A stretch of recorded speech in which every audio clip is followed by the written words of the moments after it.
On behalf of the Academy members, welcome to Learning and Living STEM in Connecticut, the podcast of the Connecticut Academy of Science and Engineering.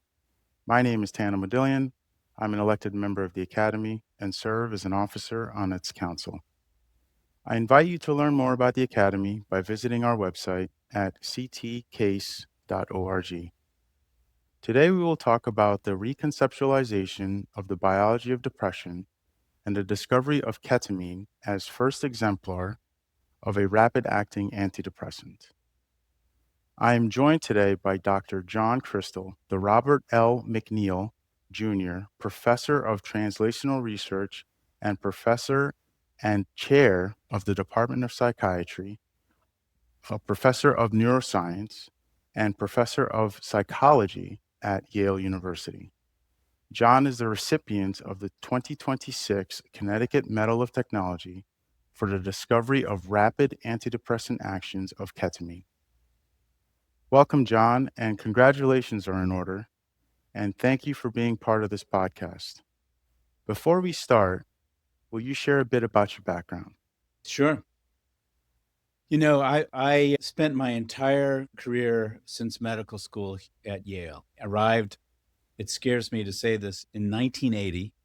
And I had a wonderful experience in medical school. And then I trained in a very special place in residency at Yale called the Abraham Ribicoff Research Facilities, which were a collaborate and still are 60 years into the collaboration, a joint initiative of the Connecticut Department of Mental Health and Addiction Services and the Yale School of Medicine. And there I learned about translational neuroscience, the biology of the brain, while getting my psychiatry training. And I also worked in another collaboration, you might say, between Yale and the VA. For a long stretch of my career, I worked at the VA Connecticut healthcare system and actually did the discovery of ketamine at the VA hospital in West Haven, Connecticut. I really have benefited by a community that has come together to try to support depression research, Yale, the state of Connecticut, and the Department of Veterans Affairs. No, that's fantastic. I mean, it's nice when, you know, everything soup to nuts is in one place and you've provided so much to so many in a place that you call home and, work and reside. So that's fantastic. So I think Connecticut owes you a debt of gratitude for everything that you've done thus far in your career. I feel the same way about Connecticut. I don't know that I could have had this career anywhere else, and I feel very proud to have spent the last almost 50 years here in Connecticut. Nah, that's absolutely fantastic. So let's jump into this discussion because this is a really interesting one for everyone. First off the bat, what is depression and is it a form of mental illness or is it something else? Lack or abundance of, some kind of neurotransmitter? I mean, can you break it down for our listeners, please? Sure. First off, we have to acknowledge that many people who don't have the diagnosis of depression have the experience of depression at one time or another. And by the experience of depression, I'm talking about feeling sad, feeling down, not having energy, being very distracted, not being able to focus. It's a normal part of life because life can be very discouraging. But the difference between depression and feeling depressed is that most people bounce back from that very down experience. But people with depression don't bounce back from it and can spend years that way if they don't get adequate treatment. Another part of depression is that we now know that it's a whole body illness. In other words, when you feel depressed in your emotions, in your thoughts, and in your behavior, it stimulates certain changes in your body that are really not good for it. And so, for example, one process which can promote the onset of depression besides stress is something called inflammation. So people have aches and pains. They may be overweight. They may have heart problems or other things. And this creates inflammation in the body. And inflammation in the body can create inflammation in the brain. and inflammation in the brain can cause depression. And depression in the brain worsens the inflammation in the body. It's a vicious circle that goes round and round. And for that reason, people who have inadequately treated depression have worse outcomes of their heart disease, of their respiratory disease, of their kidney disease, of their cerebral vascular disease. And they die, believe it or not, up to 10 years early as a result of the depression. So we really do, when we talk about depression, even though the symptom of depression is a very common thing, this kind of depression that goes on and on and on and doesn't get better is a really serious medical problem that we need to take seriously. The other obvious bad consequence of depression, and we hear too many stories too frequently these days, is the way that depression increases the risk for self-harm and suicide. And so we lose people through medical complications, and we lose people through suicide from depression. There are effective treatments out there. So the most important thing is that depression is an illness that people need to take seriously and get help for, because that can really improve their lives. Yeah, thank you for really hitting home there because I mean it is an insidious illness. You know, people don't really they don't see the harm. They don't see like a laceration on your hand. So there's nothing wrong. You know, thank you for really, making that very clear and just showing how abundantly important it is to take this very seriously. Yeah. So can you describe the shift in the neurobiology of depression that you helped initiate? Yeah, this was really grew out of a standing conversation between myself and a psychiatrist named Dennis Charney. His office was on the ninth floor, my office on the eighth floor, and at the end of the day, we would, go up and just talk science, touch base, talk about what was on our mind. And Dr. Charney had been studying depression for about a decade or more before we started working together at the VA, and he had been studying the systems that most people have heard about in relation to the biology of depression. One chemical system called serotonin, which is targeted by medications like Prozac and Zoloft and all these SSRI medications that people have heard so much. He studied another system called the norepinephrine system, and there are medications like Wellbutrin and Dizipramine that target that system.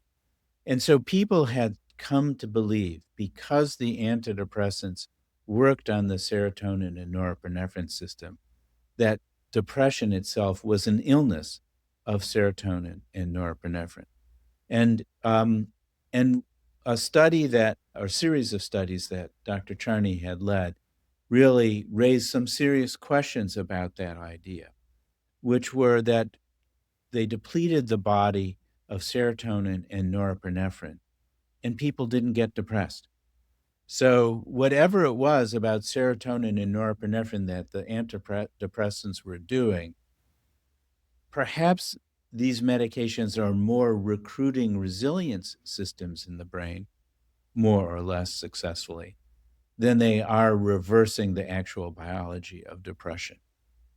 And so that made us wonder, if depression doesn't live in the serotonin norepinephrine system, perhaps depression lives, if you will, in the higher centers of the brain controlling emotion and cognition that are targeted by these serotonin systems in order to drive recovery.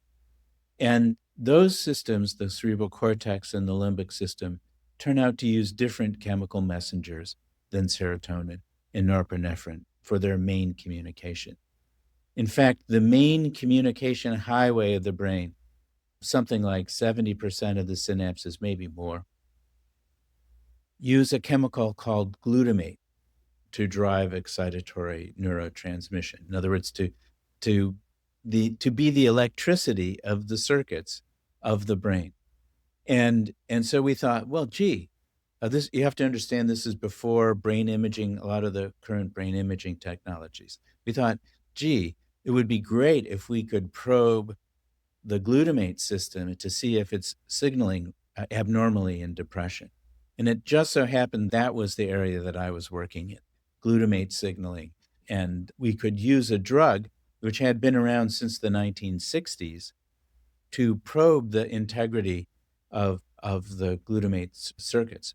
And we could do that by giving a low dose of the drug, just enough to block some of the glutamate receptors and see how reactive behavior, cognition, and other things were. When we did that in depressed patients, we could document effects of ketamine, the NMDA glutamate receptor blocker anesthetic. We could document the effects of ketamine on mood and cognition, and those effects wore off when the drug wore off, so within about 2 hours. But we noted that about 4 hours later, people started to feel a little bit better, and by the next morning, some of the people in the study were completely better, back to themselves. Hmm. And we thought, gee, this never happens. Could this really, be real? But we saw it a number of times. And what we were watching really for the first time was this rapid antidepressant effect of ketamine, which had not really been characterized before in a placebo-controlled trial. And then over the years, different groups replicated that finding over and over. That's how science progresses, through discovery and replication. And it was shown that ketamine was very effective for treatment-resistant symptoms of depression. Um, then Johnson and Johnson took up the cause and developed S-ketamine. The ketamine is a molecule that has two mirror images, like your hands. Hmm. They don't overlap; they're mirror images. And the S image, or S version, or S isomer of ketamine was the version that Johnson and Johnson developed under the leadership of Dr. Husseini Manji. And in 2019, about 20 years after we discovered the antidepressant effects of ketamine, it was approved by the FDA for treatment-resistant symptoms of depression. And it's proven to be about twice as effective as the next most effective approach for managing these treatment-resistant symptoms of depression. It's proven to be the most rapidly effective treatment for depression currently approved by the FDA. It's about twice as good at preventing relapse to depression in long-term treatment than standard antidepressant treatment. And in long-term studies, there are some preliminary data to suggest that it can reduce suicide attempts, death by suicide, and it can even reduce all-cause mortality, which is this worsening of other medical problems by depression and the downstream consequences of that. So it has really been a kind of a revolution in terms of the treatment of depression, and it took a little time for people to be able to get access to it because it needs to be administered in the clinic. So there are now 6,000 clinics around the United States that are delivering ketamine or esketamine as a treatment. It's reimbursed by Medicaid, Medicare, private insurance. So if there's a program around them, most people can find a place to get access to ketamine or esketamine as a treatment. And it's making a difference in people's lives, which is just really wonderful to see. That is quite the discovery that you made. So you did mention that ketamine and esketamine are mirror images of each other. So is there a difference in which one you administer compared to like standard antidepressant treatment, or does it not make a difference? So the R isomer is somewhere between 2 and 5 times less potent at its Okay. brain target, the NMDA glutamate receptor.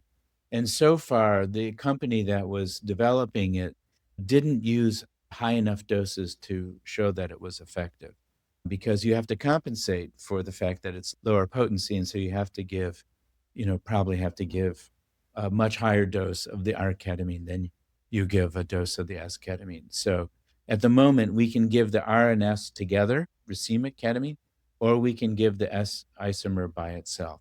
Those are the two FDA-approved versions of ketamine. And you did mention that it's administered in the clinic. So is this over, like, what's the duration of this procedure? Is it, a couple hours, or is it over a course of several days, or what, how would it work for someone? Yeah, it's generally a 2-hour session, and people usually come into the clinic twice a week at the beginning, and that makes sure that you don't have breakthrough symptoms of depression between your treatment days. And then gradually over time, the frequency of treatment can be reduced. Most people get to at least every week or every other week dosing, some people less frequently over time. And so that it has some advantages because the drug is only in your body for a very short time, so you don't have a drug effect from the ketamine in your daily life when you're in treatment with ketamine. And sometimes other treatments that people take have side effects that they don't like and that are with them all day, every day. And you don't really get that with ketamine. When people get ketamine as a treatment and the ketamine's in their body, they may feel nauseous or even vomit, and if they have that, then another medication can be given with the ketamine.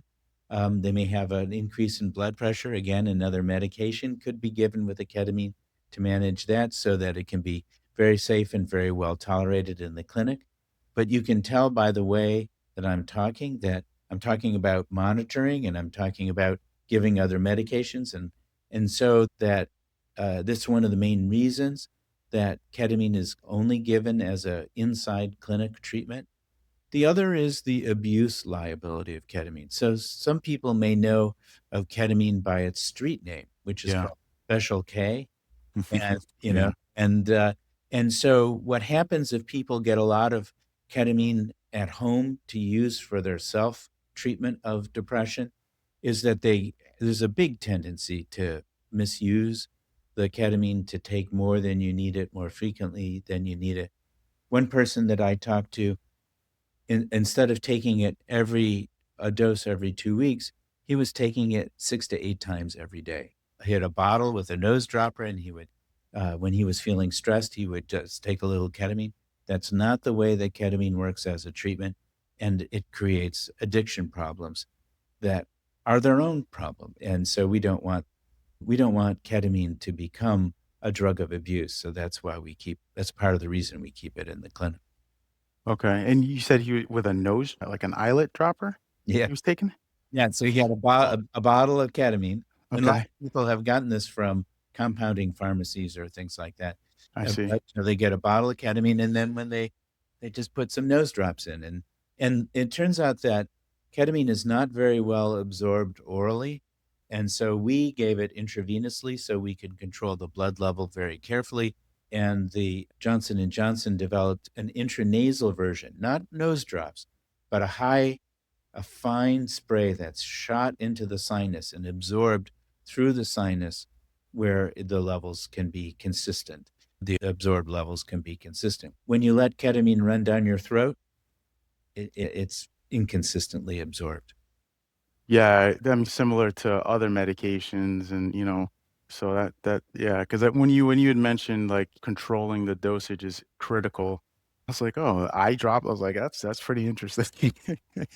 I would say the control is not so great with the eye drop. Yes, it doesn't sound like it, no, no. So you did mention that it blocked the NMDA receptor.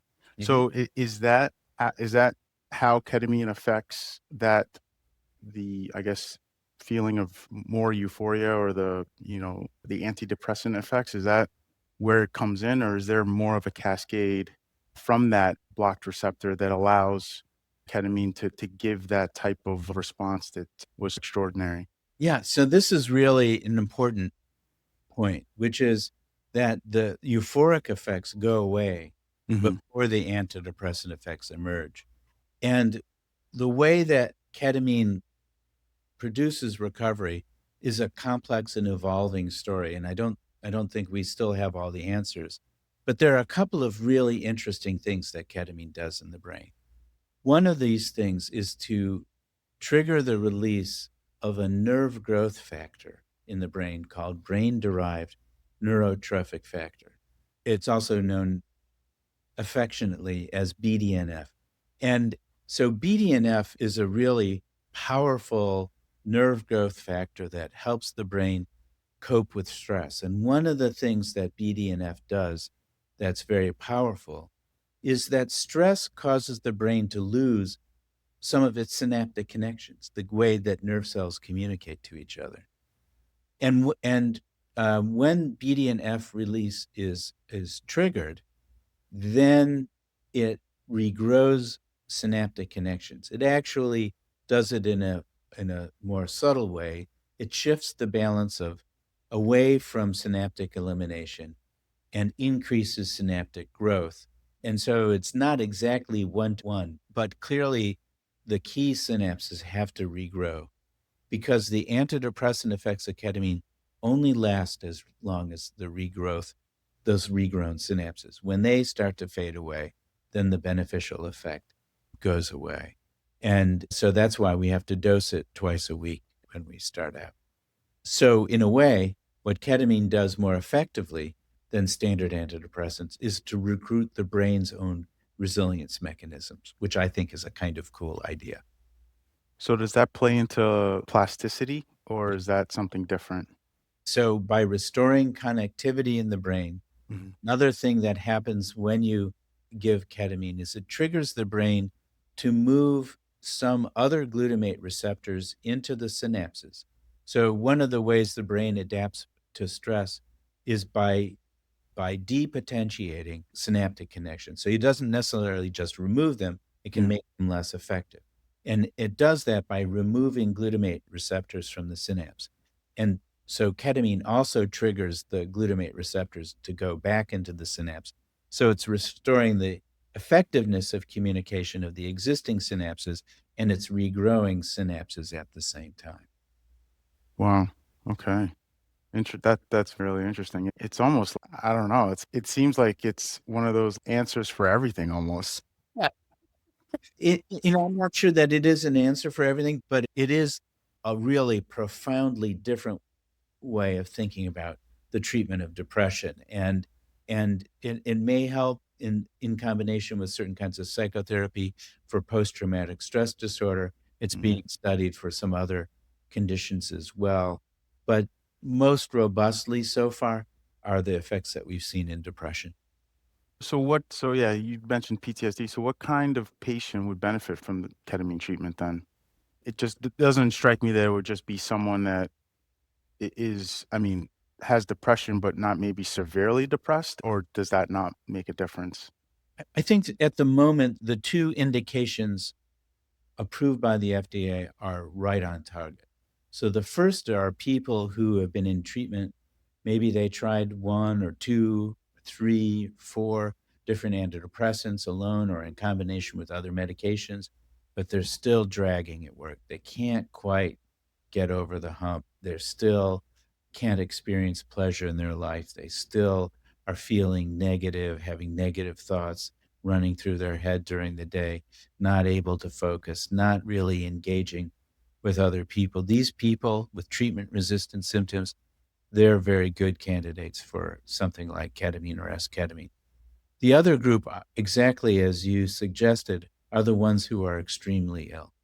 They're not eating, they're not responding, they're in very bad shape, or they're very high risk for suicide. Both of these groups of urgently ill patients are also good candidates for ketamine or esketamine. And if you're urgently ill like that, you don't need to try 2 or 3 different medications. You can go right to ketamine or esketamine. Esketamine is the FDA approved treatment for depression. Okay. So you did mention like that you could get you could go down to there's clinics. You have like over 6,000 clinics. So from an access perspective, I don't have 6,000. no, I know. Yeah, I didn't mean to put Somebody. words. I didn't mean to put words in your mouth. Oh, No, yeah, the writ large, yeah, the there's enough. country, yeah, Yeah, the absolutely, country has. yeah, So is there? So I guess how? So that patient that you just described, yeah. how would they get access? Is it they go to the psychiatrist and then like what's the process for some? Because some of these people might be listening to this podcast. So Right. You know, my advice for people who are thinking about it, who are already in treatment, is to talk about it with their doctor or their nurse practitioner and have a chance to think through the option. And if together they think it's a good idea to get referred to one of the clinics in their area who can work in collaboration with their ongoing treatment to make sure that there aren't gaps in the treatment, that there aren't discontinuities where the person's being discharged, but the treater doesn't know it. Their current treater and the ketamine clinic treater should be working hand in glove to ensure a seamless, coherent treatment process. But sometimes you can call the clinic directly. If you're, particularly if you're in this kind of severe depression state and you're worried about your safety, if you feel like you're suicidal or you might harm yourself, the first most important thing is to get to a safe space. And for many people, that's an emergency room. And then they can help you get connected to a ketamine clinic. So there are many different ways. Most academic medical centers these days have a program that delivers ketamine as a treatment. We have a very large and active program called the Interventional Psychiatry Program at Yale. And I can give you that number that we can provide to the people on this podcast. And it's really important to pay attention if you're feeling an urge to harm yourself, because there's no need to harm yourself. We can help you feel better and manage the situation you're in. yeah, we'll definitely want to link that in the show notes so that people can get that information if necessary. So I guess can you just give so we did say it's 2 hours for the treatment and you're doing it I believe twice a week, just so you can ensure that there's no effects that are not resulting from the ketamine. I guess if someone was to talk to their primary care or their psychiatrist and they start on this treatment, what would it look like for them, I guess, long term? Yeah. So it's quite variable. So some people do something like 1 or 2 months of treatment, feel like they got everything they need out of it and are fine in their life, and then the frequency can be tapered down or discontinued. Other people find that they really can't sustain their mood improvement without ongoing treatment. So there are data like the ones that I referred to where patients were treated on average for 42 months in ongoing treatment there. In other words, they hadn't stopped it at that point, they were continuing. And the outcomes were extremely good. And so for many people, what happens when they get into treatment is they start on the more frequent dosing, and then they try to space the dosing farther and farther apart gradually over time. And there are data to show that if you have a breakthrough of your depression symptoms because you space your treatments too far, then if you make the treatments more frequent again, then those symptoms will go away. And so it's a partnership really with the patient and the treater to figure out what the right pattern of treatment is for them. Okay. And FDA approved, so it would be covered by insurance? Yes. The S-ketamine is generally covered by insurance. The R-S-ketamine is an FDA-approved anesthetic, but it's not approved for the treatment of depression, and Mhm. it's more common. There are some places, like at Yale New Haven Hospital, where there are some insurance plans that will cover the RS ketamine, the intravenous version, as well, but generally around the country, that's not very common. Okay. Okay. So with the fact that, you found the antidepressant effects of ketamine, or you found these around like the year 2000, has there been any progress in developing better versions? I know you mentioned two of them with the mirror effect, but are there any others beyond that or? Yeah. So there are a variety of different versions of ketamine that are being studied by various groups. The NMDA receptors are a family of receptors, and so there are some drugs that are being developed that may just target one or another one of these subtypes specifically, and we'll see how those do. And a company that I'm involved with called Freedom Biosciences is developing a combination of ketamine with another drug, which is an immune modulator. And that combination looks like it has longer effects for each dose. And so instead of taking it twice a week, maybe people would only take it once every 2 weeks. Now, this drug is at a very early stage of development, and we'll see whether these early findings hold. But it is an example of what might be developed to try to take ketamine treatment or esketamine treatment to the next level. And you mentioned an immune modulator. Can you expound upon what that means with this new drug that you're coming up with? Yeah, so one of the gatekeepers for ketamine's antidepressant effects turn out to be immune cells of the brain called microglia. Mm. And one of the really interesting things about microglia, um, yeah, as I mentioned, because they're involved in the immune or inflammation response, they're hyperactive in the brain of people with depression, and my colleague Matthew Girgenti led a major study showing that these cells are hyperactive in postmortem brain tissue from people with depression. And what the microglia do when they're hyperactive is they surround and gobble up the synaptic connections in the brain. They do other things.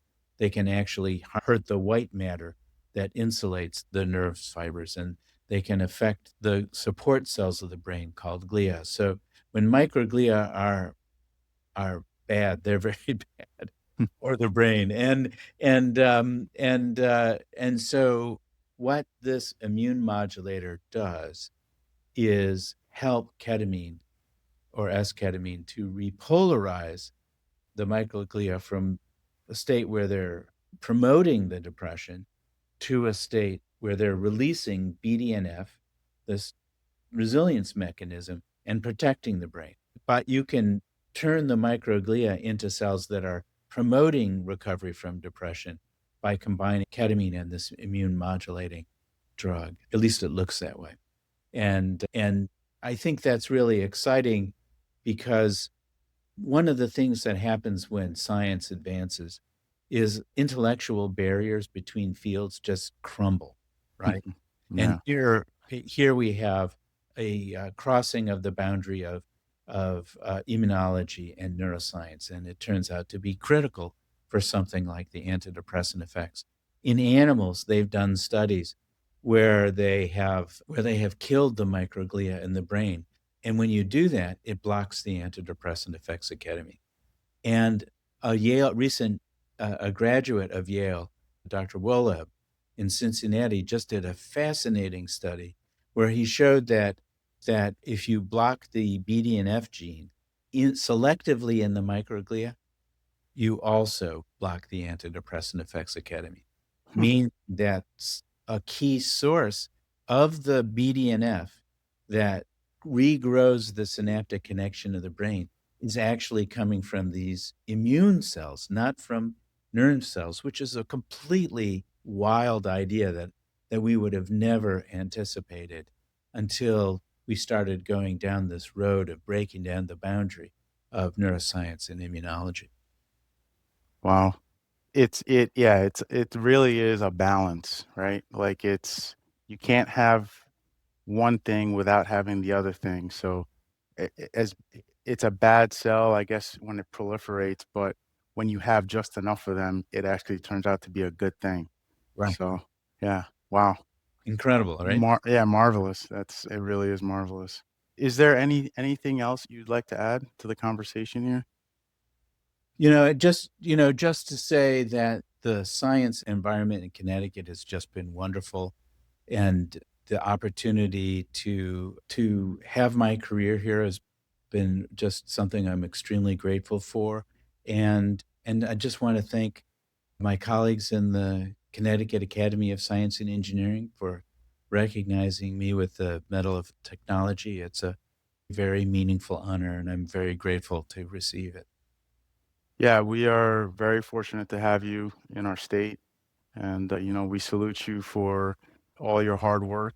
And, congratulations once again for everything you've done for the state of Connecticut. So thank you so much. So, Thanks. on behalf of CASE, I want to thank our guest, Dr. John Krystal, for joining us today to provide our listeners with insights into his work in neurobiology and psychiatry. Listeners, I encourage you to subscribe to this podcast on Apple Podcasts, Spotify, Amazon Music, or YouTube. Visit the Academy's website at ctcase.org to learn more about our guests, access those show notes because there's going to be some good information in there from this discussion with additional resources. Please read the episode transcripts, or you can also sign up for the case bulletin as well. Thanks again to our guests. It's been an absolute pleasure to talk with you today. And I think almost every single person knows someone that has suffered or has had some issue with depression. This is a very meaningful conversation today. So thank you for that. Thank you, Dan.